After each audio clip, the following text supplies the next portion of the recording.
Assalamualaikum warahmatullahi wabarakatuh. Perkenalkan, nama saya Dapsi Emilia Putri dengan NIM 2115301032 dari kelas STR Gelar 1 tingkat 1. Di sini saya akan menjelaskan materi tentang aspek hukum dalam praktek kebidanan. Apa saja sih? Yang pertama yaitu ada definisi hukum, yang kedua disiplin hukum, yang ketiga macam-macam hukum, dan yang terakhir ada aspek hukum dan keterkaitannya dengan pelayanan atau praktik bidan. Definisi hukum. Hukum merupakan himpunan peraturan yang diciptakan oleh pihak berwenang dan hidup di dalam masyarakat yang dapat memaksa orang supaya mentaati tata tertib, serta memberikan sanksi yang tegas berupa hukuman terhadap siapa saja yang tidak mau patuh mentaatinya. Hukum dan keterkaitannya dengan moral dan etika. Etika, hukum dan moral merupakan the guardians atau pengawal bagi kemanusiaan. Ketiganya mempunyai tugas dan kewenangan untuk memanusiakan manusia dan memperadab manusia. Etika dan hukum memiliki tujuan yang sama, yaitu mengatur tata tertib dan tentramnya pergaulan hidup dalam masyarakat. Pelanggaran etik tidak selalu pelanggaran hukum, tetapi sebaliknya, pelanggaran hukum hampir selalu merupakan pelanggaran etik. Hukum ditujukan bagi masyarakat. Bila hukum dibuat tanpa dasar etika, artinya menganggap manusia seperti robot, keduanya saling membutuhkan, berkaitan, dan keberadaannya tidak bisa digantikan. Disiplin hukum. Yang pertama, suatu sistem ajaran tentang hukum. Yang kedua, ilmu hukum merupakan satu bagian dari disiplin hukum. Bagian disiplin hukum. Yang pertama, ilmu hukum, yaitu ada kaidah hukum, validitas sebuah hukum. Yang kedua, kenyataan hukum atau sejarah, antropologi, sosiologi, dan psikologi. Pengertian hukum. Filsafat hukum, sistem ajaran yang pada hakikatnya menjadi kerangka utama dari segala ilmu hukum dan hukum itu sendiri beserta segala unsur penerapan dan pelaksanaan. Politik hukum, arah atau dasar kebijakan yang menjadi landasan pelaksanaan dan penerapan hukum yang bersangkutan. Istilah-istilah hukum. Yang pertama ada legislasi. Keterapan hukum yang mengatur hak dan kewajiban seseorang yang berhubungan erat dengan tindakan. Yang kedua, lisensi, yaitu pemberian izin praktek sebelum diperkenankan melakukan pekerjaan yang telah diterapkan. Tujuannya untuk membatasi pemberian wewenang dan untuk meyakinkan klien. Yang ketiga, deontologi, yaitu tugas keputusan yang diambil berdasarkan keserikatan dengan tugas dalam pengambilan keputusan, perhatian utama pada tugas.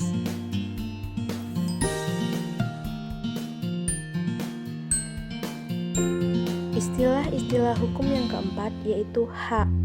Keputusan berdasarkan hak seseorang yang tidak dapat diganggu.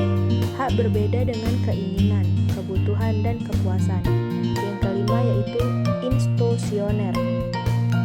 Keputusan diambil berdasarkan pengkajian dari dilema etik dari kasus per kasus. Dalam teori ini ada beberapa kewajiban dan peraturan yang sama pentingnya. Yang keenam yaitu beneficence, yaitu keputusan yang diambil harus selalu menguntungkan. Yang ketujuh, malefisience, yaitu keputusan yang diambil merugikan pasien. Yang terakhir ada malpraktek atau lalai, gagal melakukan tugas atau kewajiban kepada klien, tidak melaksanakan tugas sesuai dengan standar, melakukan tindakan yang mencederai klien, klien cedera karena kegagalan melaksanakan tugas.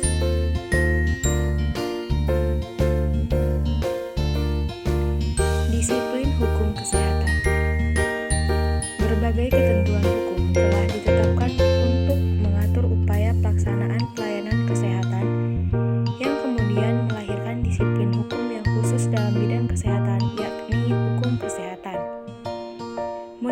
Perkawinan, hukum kesehatan sebagai keseluruhan aktivitas yuridis dan peraturan hukum di bidang kesehatan serta studi ilmiahnya.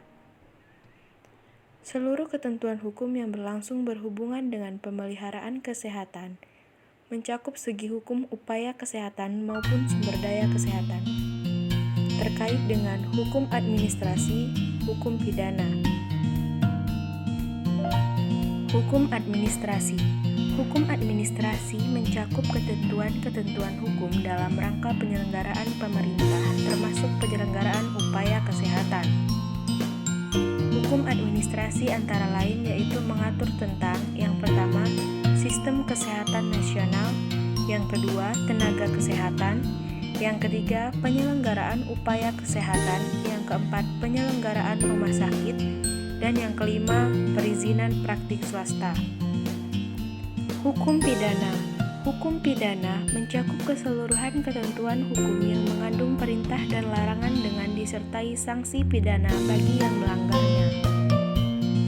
Hukum pidana antara lain mengatur tentang yang pertama, pengguguran kandungan, yang kedua, penyalahgunaan narkotika dan psikotropika, yang ketiga, pencemaran limbah industri, dan yang keempat, penyerahan obat-obatan tertentu yang harus diserahkan dengan berdasarkan resep dokter.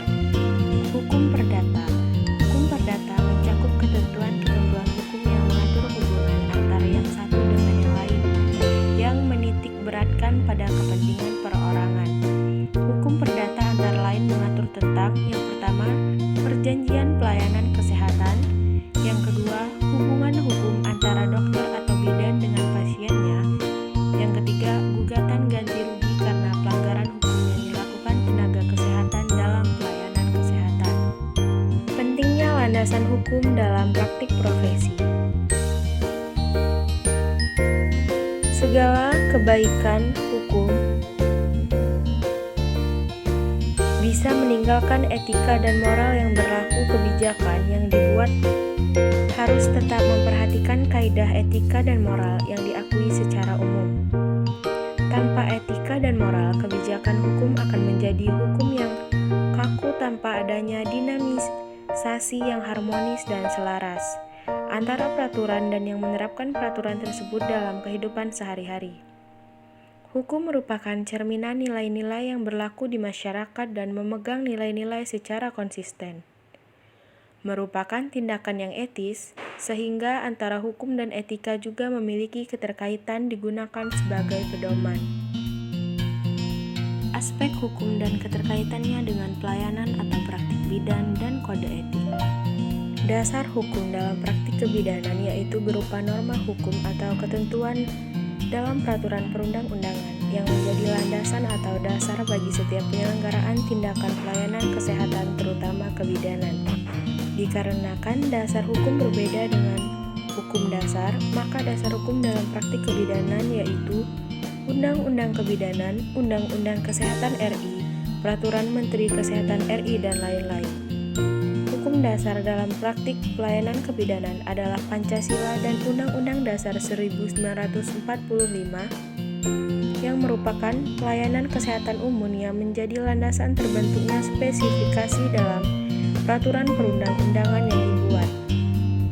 Contoh kasus pelanggaran kode etik bidan sama dengan hukum perdata.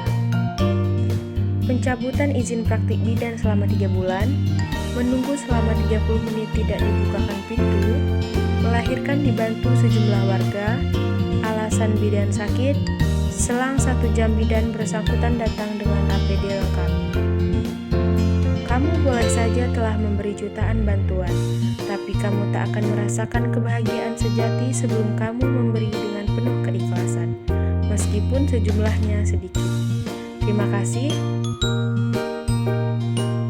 Cukup sampai di sini materi yang dapat saya jelaskan. Kurang lebihnya saya mohon maaf. Saya ucapkan terima kasih. Wassalamualaikum.